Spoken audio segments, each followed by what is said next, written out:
Graça e paz de Jesus Cristo. Amém, meu irmão? Abra, por favor, a sua Bíblia em Atos, capítulo 16, para lermos a palavra do Senhor. Capítulo 16, vamos ler do versículo 1 até o versículo 5, versículo 5 desse capítulo. Estamos no último domingo do mês da família, então a mensagem dessa manhã é direcionada a essa temática, né? A refletirmos naquilo que de alguma forma venha enriquecer a nossa trajetória familiar, o nosso olhar a partir da vivência familiar. Amém? Atos capítulo 16. Diz assim a palavra do Senhor.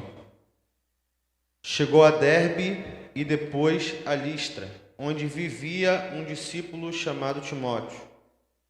Sua mãe era judia convertida e seu pai era grego. Os irmãos de Listra e Icônio davam bom testemunho dele. Paulo, querendo levá-lo na viagem, circuncidou-o por causa dos gentios que viviam naquela região, pois todos sabiam que seu pai era grego. Nas cidades por onde passavam, transmitiam as decisões tomadas pelos apóstolos e presbíteros em Jerusalém, para que fossem obedecidas. Verso 5. Assim, as igrejas eram fortalecidas na fé e cresciam em número cada dia. Curva a sua cabeça, feche seus olhos, vamos orar novamente. Santo Deus, nós te agradecemos, ó Pai, porque temos aqui a oportunidade, Deus, a graça de te louvarmos, te adorarmos e entoarmos canções, cantarmos louvores a Ti. E agora, nesse momento, Deus, o nosso pedido é que o Senhor venha falar aos nossos corações, que o Senhor venha dizer, Pai, para nós aquilo que o Senhor precisa mostrar, aquilo que o Senhor precisa de fato falar ao nosso coração. A Tua palavra foi lida e a partir de agora, Pai, será pregada e o nosso desejo é que sejamos, ó Pai, enriquecidos verdadeiramente com o que há de valor tão somente na vida, Deus, de um modo que essa riqueza seja uma riqueza espiritual, Pai, principalmente. Que o nosso olhar venha a estar direcionado àquilo que o Senhor tem a dizer para a gente, aquilo que o Senhor tem a mostrar, Pai, para nós, para todos nós aqui como servos e servas do Senhor. Obrigado, Deus, por tudo que o Senhor tem feito em nossas vidas. Em nome de Jesus, seu Filho, que oramos.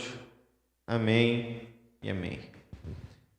Eu me questiono bastante, me pergunto a respeito das escolhas que podemos fazer na vida. E hoje tem sido muito comum aquela questão, né, do jovem casal casar e fazer a opção ou não de ter filhos. Os mais antigos olham para essa decisão com uma certa dificuldade, né, de ver um casal que não tem o desejo de ter filhos. E eu não quero discutir a respeito disso, obviamente, mas isso me lança luz a um outro questionamento. Não é se ter filhos ou não, mas sim como criar filhos, né? A partir da responsabilidade que há diante de você colocar um ser no mundo, né? E você compreender as implicações do que significa criar aquele ser que foi gerado por você, gerado pela sua maternidade e pela sua paternidade. Ou seja, além dessa discussão que tem crescido cada vez mais, talvez a minha geração esteja vivendo esse entendimento, né? E muitos casais têm feito essa opção de não ter filhos. Eu levanto um outro pensamento, um outro questionamento, como criar os filhos que foram gerados.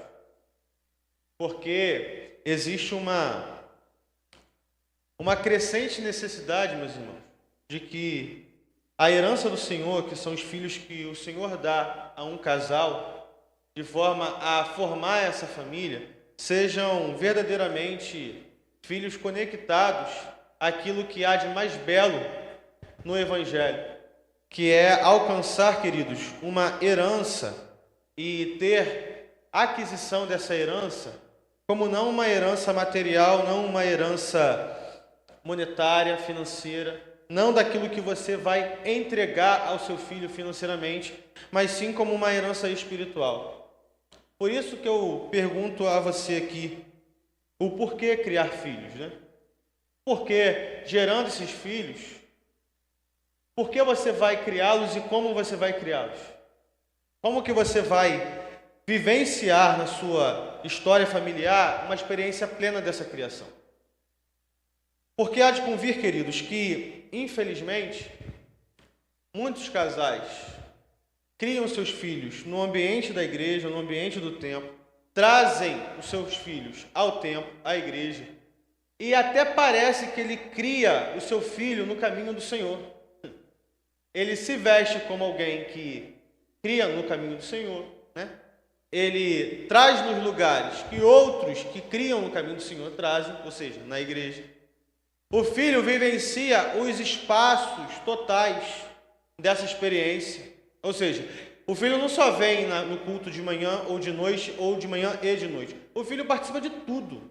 Ele participa das mensageiras, Regina, ele participa dos embaixadores, ele participa de todo o trabalho envolvendo crianças, adolescentes da igreja. Ele faz tudo, queridos. Mas talvez ainda assim, trazendo para a igreja, esse menino ou essa menina não esteja sendo criado no caminho do Senhor. É muito possível disso acontecer. E infelizmente, isso tem se tornado ainda mais evidente na minha trajetória. Por quê? Porque a partir do momento que a gente começa a lidar com adolescentes, a gente vê isso na nossa cara. Ou seja, o problema, né? Esse problema escancarado diante de nós, das questões da criação. E por mais que eu esteja num lugar talvez mais confortável de falar desse assunto, porque eu ainda espero no Senhor ter, né? Após o casamento e no tempo que o Senhor nos aprouver, a mim e a minha futura esposa, de ter a herança do Senhor, os filhos para cuidar. E a gente começa a sonhar antes mesmo, né? De casar, é assim mesmo, né? Vamos casar, daqui a tantos anos teremos nossos filhos e tal. Aí a gente já escolhe, já pensa nos nomes, já começa a imaginar o que vai acontecer e tudo mais. São N expectativas que já se cria antes mesmo de casar, de chegar ao casamento. Já na questão da criação dos filhos, porque é algo que a gente sonha, algo que a gente almeja, é um desejo nosso. Então você já começa a ser embebido desses sonhos. Todavia, queridos, o risco de criar um filho indo para a igreja, criar um filho indo e estando em espaços que pessoas que criam seus filhos diante do Evangelho e você não está criando seu filho diante do Evangelho, é muito grande. Por que é muito grande? Porque você pode criar o seu filho para ele ter bons comportamentos, porque você sabe que levando ele para a igreja, ele vai ter esse bom comportamento. Ou, na verdade, ele tem um melhor caminho para isso, porque ele vai estar no lugar que vai ensiná-lo a isso. Você pode criar o seu filho, querido, lendo e sendo, de fato, acostumado com a literatura bíblica. Consegue compreender? Talvez essa motivação seja só para ele ser um bom aluno de EBD. Entende? Para que você seja visto como o pai do menino ou da menina que manda bem de Bíblia, que conhece bem. Só que a grande questão é que o Evangelho, ele é poder de Deus para a salvação de todo aquele que crê. E a partir do momento que o Evangelho se manifesta como poder de Deus, o Evangelho passa a implicar naturalmente, necessariamente, meu irmão, uma mudança e transformação interior, que a partir dessa transformação interior se expande para o exterior. Só que ela começa, antes de tudo, como uma mudança de vida completa, interiormente. Uma mudança de vida.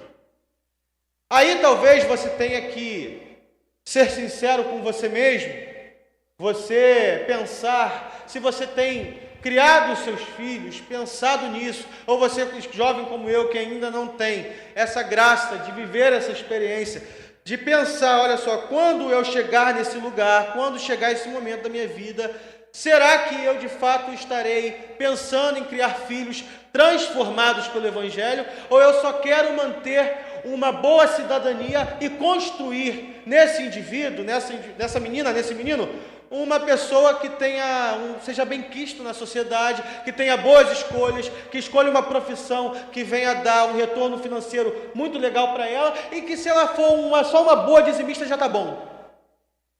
Ok? Será que você quer somente isso? Ou será que você quer além? Entende? Será que você quer um filho transformado? Já é diferente. Vamos ser sinceros. É diferente ou não é? Você sonhar com o seu filho sendo transformado, e você sonhar com o seu filho tendo boas decisões. Porque a pessoa que é transformada, meu irmão e minha irmã, necessariamente terá boas decisões, entre erros e acertos. Obviamente, ela não vai acertar sempre.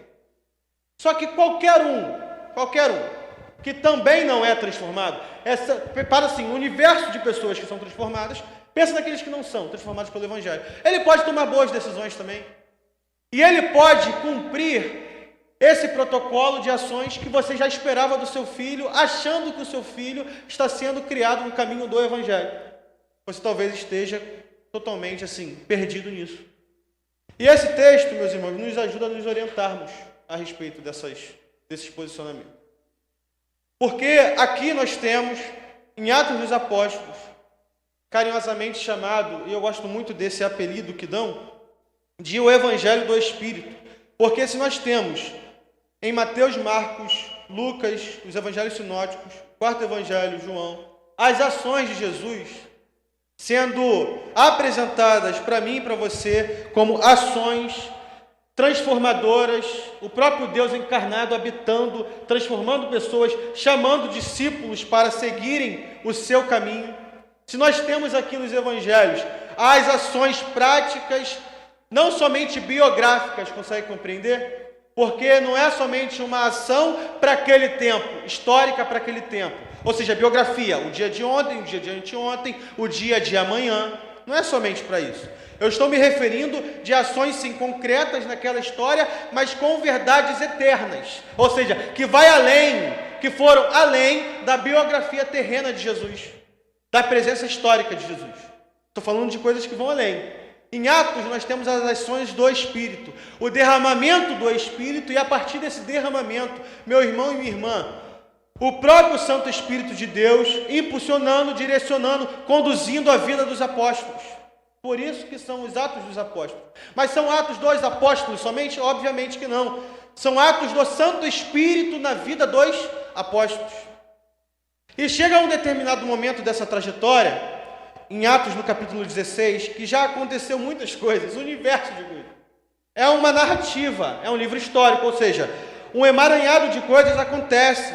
E por isso que Atos dos Apóstolos ele tem essa característica de nos prender na sua leitura, porque é uma narrativa, a gente vai sendo totalmente chamados, convocados a essa leitura, e vamos lendo e vamos compreendendo, e às vezes ficamos em dúvidas, voltamos para um outro capítulo anterior para entender novamente o que aconteceu, porque é uma narrativa. E nessa narrativa, a partir da conversão de Saulo de Tarso, o protagonismo do apóstolo muda. Porque anteriormente o protagonismo estava mais ali em Pedro, é ou não é? Estava mais ali nos apóstolos principais, talvez, Tiago, Pedro e João. As ações dos apóstolos, mas especialmente esses três. Porém, quando Saulo de Tarso tem essa experiência avassaladora, transformadora, que a vida dele muda, ele passa a ser, talvez, o apóstolo protagonista desse livro. E entenda bem, quando eu digo protagonismo, eu não estou falando que a atenção está voltada para ele, com ele sendo mais importante, mais do que Deus. Não é isso que eu estou dizendo. O que eu estou falando é que o Santo Espírito de Deus aqui é narrado como aquele que age e quase que diretamente na vida de um homem, que a partir da sua mudança de vida e transformação, ele tem uma nova experiência, uma experiência totalmente outra, a sua vida toma outras dimensões, e tomando outras dimensões, querido irmão e querida irmã, ele toma outras escolhas, ele chama pessoas para esse segmento, e ele começa a viajar de cidade em cidade para proclamar o Evangelho da graça de Deus. Ele passou por uma transformação, consegue compreender? É esse que é o ponto. E falar de transformação de vida, tocando aqui no apóstolo Paulo, acaba sendo muito natural, Porque ele é o retrato claro de alguém que vivia uma vida e passou a viver outra a partir do momento que ele foi transformado pelo Evangelho. A partir desse momento. E acontece, meu irmão e minha irmã, que nesse capítulo 16, o apóstolo Paulo chama aquele que seria o seu discípulo, o seu filho amado, Timóteo. Porque no capítulo 13, você deve lembrar que é descrito o seguinte, no capítulo 13, no versículo 3 diz o seguinte, versículo 2, melhor dizendo: enquanto adoravam o Senhor e jejuavam, disse o Espírito: separem-me Barnabé e Saulo para a obra que os tenho chamado. Paulo e Barnabé são esses dois obreiros, essa dupla quase que imbatível, entende? Só que acontece uma pessoa nessa história de Paulo e Barnabé, que descrito aqui, Barnabé e Saulo sendo chamados para a obra do ministério, e acontece a existência, de uma pessoa que faz com que essa dupla não seja mais imbatível, que é quem? João Marcos. Repare o versículo 5 que está escrito: chegando em Salamina, proclamaram a palavra de Deus nas sinagogas judaicas. João estava com eles como auxiliar. João era esse, querido, que estava juntamente com Saulo e Barnabé em todas as suas ações, provavelmente. Se eles iam para a esquerda, ele ia junto. Se ele ia para a direita, ele iria junto. Se ele mandasse pegar o gasofilácio, ele pegaria o gasofilácio. Ele era um verdadeiro estagiário competente até então. Esse era João Marcos. Um menino prodígio, caminhando com outros dois homens mais experientes e com uma missão muito clara. Só que acontece no versículo 13, no mesmo capítulo, no capítulo 13 também, o que está descrito o seguinte: de Pafos, Paulo e seus companheiros navegaram para Pergue, na Panfilha. João os deixou ali e voltou para Jerusalém. E o texto descreve esse deixar como sendo algo que você compreenda, talvez equivocadamente, como só assim: olha, estou indo para ali, tá? Vou para outro canto, tá bom? E não, meu irmão. O que acontece aqui é um rompimento. Talvez João Marcos ele não tenha alcançado a maturidade até então de viver essa experiência profunda de missão, juntamente com Paulo e Barnabé. O fato é que ele se separa. E no capítulo 15, Barnabé chama Paulo para uma conversa. Por que a gente não traz João novamente para estar com a gente? Entende? Por que a gente não chama de novo João Marcos para estar conosco? Porque a gente precisa de gente, como quem diz, né? A gente precisa investir nas novas gerações.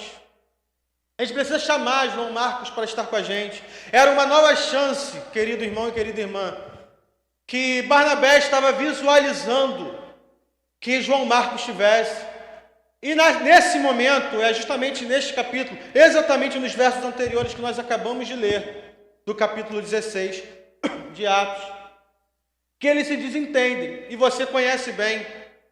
Barnabé segue com João Marcos, Paulo se junta a Silas, e ainda está ali diante de Paulo uma lacuna. Onde está a nova geração? Consegue compreender? Quem eu estou preparando para depois? Se eu partir, quem vai ficar com mais gás, com mais força, com mais energia? Quem vai ser esse que vai continuar o ministério? E é aí que provavelmente se levanta ali o nome de Timóteo, um menino com idade provável de 14, 16 anos, onde ele é chamado juntamente a estar com Paulo para seguir uma trajetória, meu irmão, única, uma experiência única, uma trajetória totalmente diferente que talvez você e eu escolheríamos para a nossa descendência. E aí que entra naquela pergunta que eu fiz no início: para que criar filhos? Com qual objetivo você cria um filho? Você cria um filho para ele ter qual tipo de escolha? Você cria um filho para ele ser formado em medicina, engenharia, para ele ser recrutado por um bom time de futebol para mudar a sua história financeira? Você cria um filho para quê? E é totalmente, meu irmão, normal você ia ter preocupações financeiras com o futuro do seu filho. Eu não estou tirando crédito disso. Eu estou dizendo o quanto que, anteriormente a tudo isso, quais são os objetivos de escolhas que você tem ao seu filho. Você cria o seu filho para ele ter qual tipo de escolha, meu irmão? Qual tipo de escolha que você espera do seu filho à luz da criação que você deu? Ou você quer ter a experiência do seu filho te surpreender positivamente, ou talvez no seu olhar negativo, dele ter escolhas diferentes. Exemplo, dele eu falar para você, quando ele chegar nos 18 anos, ou antes, melhor dizendo, ele virar para você e falar assim: olha só, Geraldo, pai, Felipe falando, olha só, eu quero fazer o melhor curso de inglês aí. Aí você espera que ele quer, sabe, ir para fora, para ele ir para tal lugar e estudar fora. Rapaz, meu filho quer ir para onde? Quer aprender inglês, para ser bom em inglês, né? Ele quer ir para fora para ganhar dinheiro. Não, pai, então, eu quero aprender inglês para ser missionário. E, obviamente, para ser missionário fora do Brasil, a língua padrão que tem que saber é inglês, né? Aí você olha assim: que isso? Que isso? Entende? Aí você pensa assim: rapaz, e eu estou me colocando no lugar de um pai mesmo. Será que essa escolha seria palatável para um pai? Esse tipo de escolha? Consegue compreender? Será que ao ouvir isso, um pai vai digerir com naturalidade e falar assim: eu criei meu filho para esse tipo de escolha mesmo? Ou não, você vai dizer outra coisa? Queridos, Timóteo, ele tem esse tipo de escolha, porque ele é chamado ao ministério juntamente com Paulo, e juntamente com Paulo ele trilha um caminho de perseguição, de abnegação, de renúncia, de serviço, de fidelidade. Ele experimenta, meus irmãos, a plenitude da trajetória cristã, que é se renunciar a todos os seus desejos para trilhar um caminho de serviço, de fidelidade ao Senhor. E talvez a reação de um pai e de uma mãe a partir desse tipo de escolha, como a de Timóteo, seja uma reação contrária a essa aqui. É ou não é? Até o cristão mais piedoso, porque eu me recordo da minha mãe, que sempre foi meu exemplo de piedade e devoção. Quando eu disse a ela que eu queria ser missionário, que ela ficou espantada também. Ela ficou assim, deu um susto: como assim, filho? Você está com 18 para 19 anos, você é um menino inteligente, por que você não vai lá estudar e, sabe, trilhar um negócio melhor aí financeiramente? Por que, meu filho? Por que você não segue outro tipo de caminho? Não era assim com essas palavras que ela dizia, só que aquele espanto era isso que ela queria dizer. Obviamente, já disse aqui que Deus tratou no coração da minha mãe de tal modo que em questões de semanas, pouco tempo, ela já estava ali me impulsionando e sendo uma verdadeira apoiadora e colaboradora do meu ministério missionário. Isso aí eu já contei aqui. Minha mãe ali me apoiando, meu pai ali me apoiando. Só que, queridos, até a minha mãe, que fez da minha criação esse tipo de escolha ser normal, até ela se espantou. Entende? Minha mãe me criou participando de tudo que é possível da trajetória espiritual de uma comunidade de fé da igreja. Conselho missionário, participava desde novo. E tinha um negócio que eu achava muito legal, era da separação dos grupos de missões. Pegava-se ali do nada e colocava um junior para ser o líder do grupo de missões. Obviamente o junior não era o líder mesmo. Só que era só para o menino já pegar gosto pelo negócio, sabe? Obviamente, quando eu era líder do grupo de missões, que tinha diáconos juntos, irmãos experientes, experimentados já na fé, com 40, 50, 60 anos, pessoas ali que já tinham a sua vida já, obviamente que não era eu que liderava eles. Mas era uma questão de, vamos ver se esse menino pega gosto, hein? Entende? Aí tinha eu e outros meninos também que eram líderes ali, meninas também que eram líderes, que os pais ajudavam, que os mais velhos ficavam ali, na verdade, eles lideravam e falavam que era gente, só para a gente já se acostumar com isso, para a gente já encarar com naturalidade essa vivência e essa experiência de amor por missões.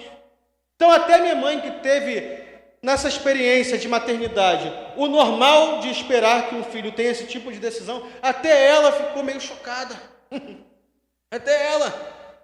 Então, meu irmão, como que nós estamos nos dedicando a pensar nesse assunto, a partir, por exemplo, de mim, que ainda terei meus filhos pela fé que há no nome do Senhor, que ainda passarei por essa experiência extraordinária da paternidade e da maternidade, e como você que já tem experimentado isso, Como você tem vivenciado isso?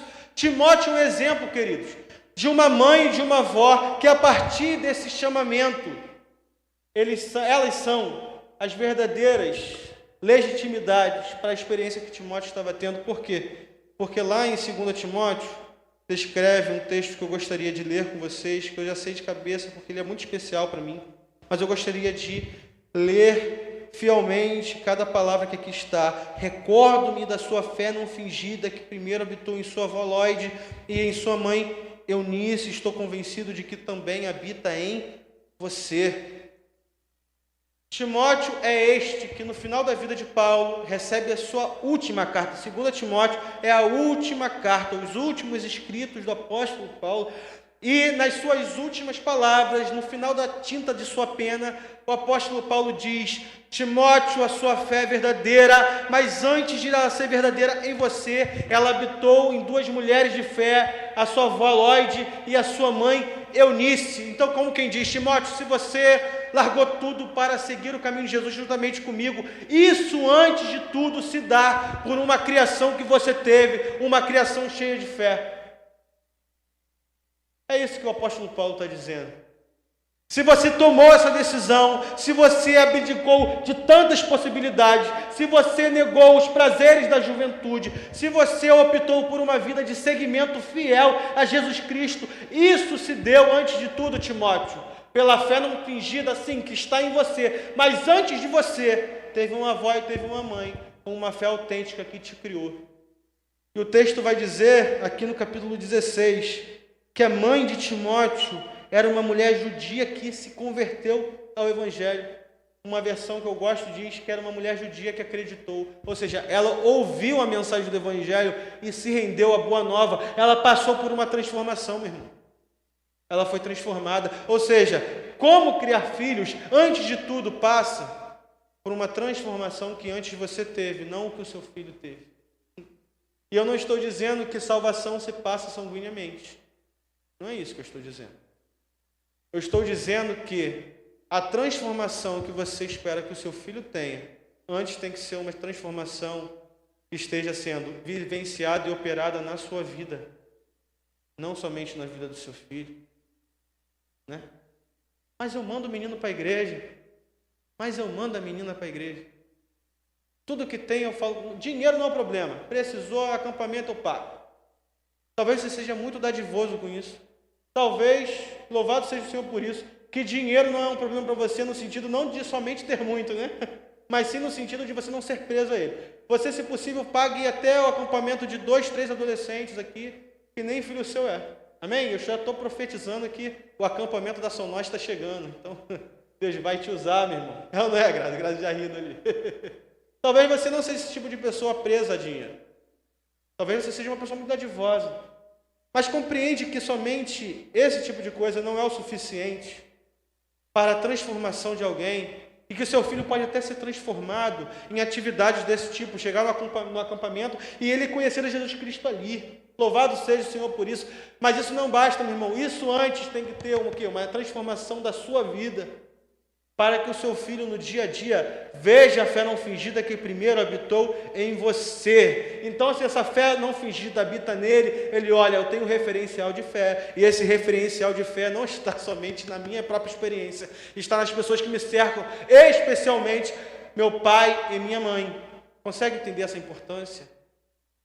Não é objetivar para o seu filho que ele somente tenha boas decisões, mas é objetivar para o seu filho que ele tenha um coração transformado, mas uma transformação que antes foi operada na sua vida. Gostaria de destacar agora o verso 5 do capítulo 16, que está descrito o seguinte: assim as igrejas eram fortalecidas na fé e cresciam em número a cada dia. O apóstolo Paulo está dizendo aqui que Timóteo era este também, usado por Deus para as igrejas serem fortalecidas. Então, se em um determinado momento nós vemos que Paulo ensina, a partir desses relatos, que antes de tudo, da transformação desse menor, desse guri, desse mais moço, acontece a transformação de uma avó e de uma mãe, perceba que Timóteo, ele é para Paulo aquele que se dedica e ama a igreja. Assim as igrejas eram fortalecidas.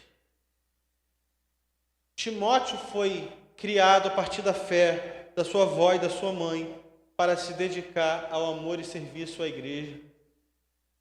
Amor e serviço à igreja. Para o fortalecimento das igrejas. Fortalecimento esse que era totalmente alicerçado e ancorado na sã doutrina, na proclamação do Evangelho da graça de Deus e da transformação da vida de alguém.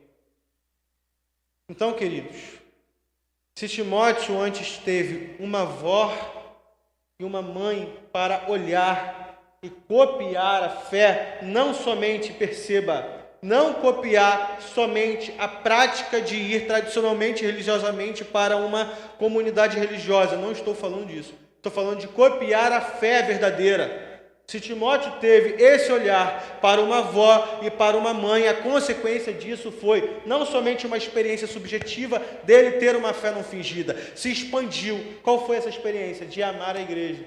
Não tem como, meu irmão e minha irmã, você ensinar o seu filho amor à igreja, de um modo que você não encarne esse amor. Não tem como, meu irmão e minha irmã, você ensinar as novas gerações, não tem como você ensinar aos seus descendentes, aqueles que estão no seu leito familiar, no seu seio familiar, não tem como você ensinar isso, somente dizendo que você entregou a sua vida para Jesus e isso basta. Talvez essa entrega não tenha sido verdadeira.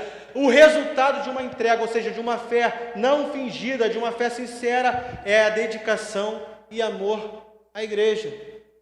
Amor à igreja de Jesus. Eu gosto muito da fala de um pastor que me deu aula no seminário, foi pastor na Igreja Batista do Meia, e atualmente é pastor na Igreja Batista da Liberdade de São Paulo, pastor Purim Júnior, que ele diz o seguinte, e isso faz muito sentido para mim, que está se aproximando o tempo do meu casamento, né?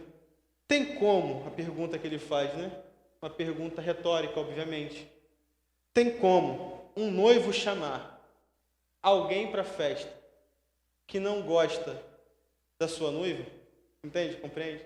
Tem como você chamar para a celebração do casamento, essas são as palavras dele, alguém que gosta de você, que gosta do noivo, mas que não tenha amor, carinho pela noiva? Faz sentido. Faz sentido. Não tem como dizer que ama a Jesus se não ama a igreja de Jesus, sua noiva. Não tem como criar um filho dizendo assim, eu tenho a minha experiência com Deus e eu falo para ele que tem que se dedicar a Jesus. Não basta amar um noivo, tem que amar copiosamente também a noiva. Não basta ter carinho pela noiva e dizer que dedicaria a vida pelo noivo. Tem que amar o noivo e a noiva. Dedicação pela igreja de Jesus. Tem que ter um total amor pela igreja, como resultado de uma entrega, sim, a Jesus Cristo. Mas porque Ele é o Senhor da igreja, você também amará a sua noiva, a igreja de Jesus, o corpo de Cristo. Corpo. Então, queridos, meu desejo é que as heranças que busquemos dar aos filhos sejam sim heranças espirituais e de uma fé não fingida, uma fé sincera. Fé essa que é atravessada totalmente por uma transformação, antes de tudo, de um pai e de uma mãe, como foi de uma mãe e de uma avó. De uma transformação que acontece sim na vida daquele menino e daquela menina. E o resultado disso é o amor verdadeiro e único à igreja de Jesus Cristo. Curva a sua cabeça, feche seus olhos. Vamos orar nessa manhã, pedindo ao Senhor que Ele venha falar aos nossos corações. E rogando a Ele que, ao falar, nós tenhamos em nosso coração o desejo simplesmente de ouvir. Simplesmente de ouvir o que Ele tem a dizer e obedecer a sua voz. Santo Deus, nós te agradecemos, Pai, porque o Senhor, com o seu grande amor, nos conduz, nos orienta, nos direciona, Pai. E nos conduzindo, nos orientando, o Senhor nos mostra o caminho que devemos seguir. Caminho esse, Pai, antes de tudo, de transformação. No poder que há no Evangelho, transformação de nossas vidas, transformação, Pai, da vida daqueles, ó Pai, que olham para nós como exemplo. E transformação, Pai, da experiência que nós temos como igreja, a partir da instrumentalidade do Senhor na vida desses que foram, antes de tudo, transformados por Ti.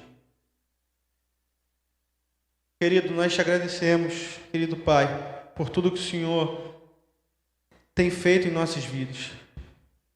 O Senhor, nosso Pai de amor, de eterna e grande bondade. Eu venho pedir, Senhor, que o Senhor fale os nossos corações e nos conduza, Pai.